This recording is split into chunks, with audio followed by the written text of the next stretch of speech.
You're scrolling through social media, looking at everyone else's exciting lives, and say to yourself, "I'm so boring. I never do anything fun." Or you're getting ready for a social gathering, and your self-critical voice chimes in, "They're all going to notice how awkward you are. You're not going to have anything interesting to say." Negative self-talk can come in many forms. It might be harsh judgments like, "I'm such a failure," or worries that spiral out of control. What if I mess everything up? Sometimes negative self-talk is focused around specific areas of our lives, like work or school. You're not good enough. You're a fraud, an imposter. Or relationships. She's too good for you. You know she's going to leave you.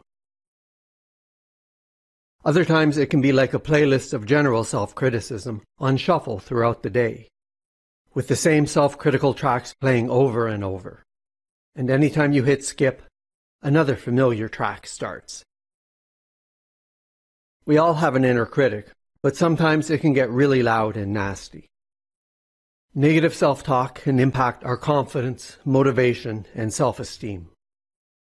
It breeds self-doubt, anxiety, and depression, and can significantly impact our overall well-being. So let's explore why it happens and how we can quiet our inner critic and make it more reasonable. Where does our negative self-talk come from? Maybe we've picked up these critical messages from someone else in our lives, especially our parents, or from negative experiences that shaped our self-perception, or from societal pressures, or it's the result of our own inner fears and insecurities. And often stress and anxiety amplify our inner critic. So how can we quiet and modify this negative self-talk and reduce its impact? It's so easy to engage in a constant stream of negative self-talk without even realizing we're doing it. So first, we need to catch ourselves in the act. And then we can challenge our self-critical voice and ask ourselves, is what I'm telling myself right now helpful or accurate or realistic?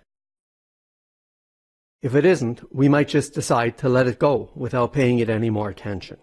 There's no need to listen to someone who's insulting us, even if we're the ones dishing out the insults. But just letting go of thoughts can be hard. If we first label our negative self-talk as inner critic or critical voice, it can be easier to let go. And we can add the qualifier just. This is just my inner critic. It's just my critical voice, which takes away some of the power of our negative self-talk and externalizes it, which helps us then let it go. And the more we let go of these unjustly self-critical thoughts, the less they impact our moods and self-worth, and the less often they keep coming up. And I have other videos that go into this process in more detail. And if we have trouble letting go of our negative self-talk, we can try to modify it to make it less negative while still realistic and believable, or reframe it by looking at things from different perspectives. Instead of, "I'm so boring, I never do anything fun," maybe, "Everyone's life is pretty boring. People only post highlights on socials." Or we might reframe, "They're all going to notice how awkward you are, and you're not going to have anything interesting to say," to something like, "You always feel anxious before social situations. You might not be the most outgoing person, but everything usually goes fine."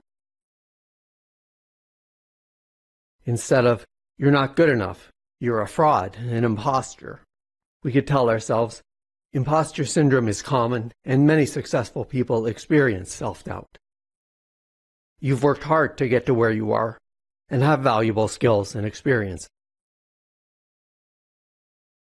It's important to not try to counter our negative self-talk with alternatives that are overly positive.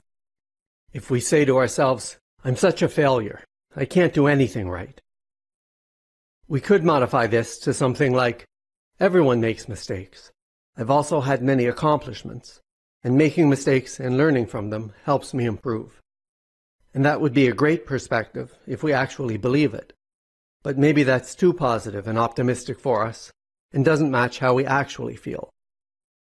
So instead, we can tone it down a bit to make it more realistic, while still being less negatively biased than our original self-talk.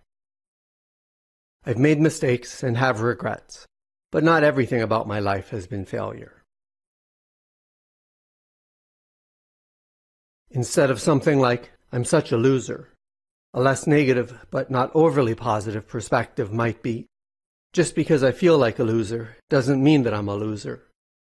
Or, I'm feeling discouraged and down on myself right now, but loser is a pretty harsh label. Or instead of, you don't have any friends and nobody likes you, I'm struggling with feeling lonely and isolated right now, and I'm not sure what to do about it. Again, not super positive, but something that actually resonates with us, and a little less negative, which can help us improve our moods a little and feel a little less bad about ourselves, which is a start. These new perspectives can be difficult to come up with, and I have a number of videos that look at strategies to modify negative thinking and self-talk in more detail. And if we're frequently saying the same negative things to ourselves over and over, instead of having to try to figure out more supportive and compassionate things to say to ourselves each time, we can have a go-to response ready. You're just feeling really discouraged right now. Try not to be so hard on yourself, and practice some self-compassion. And this is always good advice. We're often so much harder on ourselves and talk to ourselves so much more harshly than we ever would to a friend or loved one. So when we're being really self-critical, we can ask ourselves, would I talk to someone I cared about this way? If a friend or loved one were going through a similar situation, what would I say to them? We all make mistakes. That doesn't mean you're stupid. I know it's frustrating, but try not to be so hard on yourself.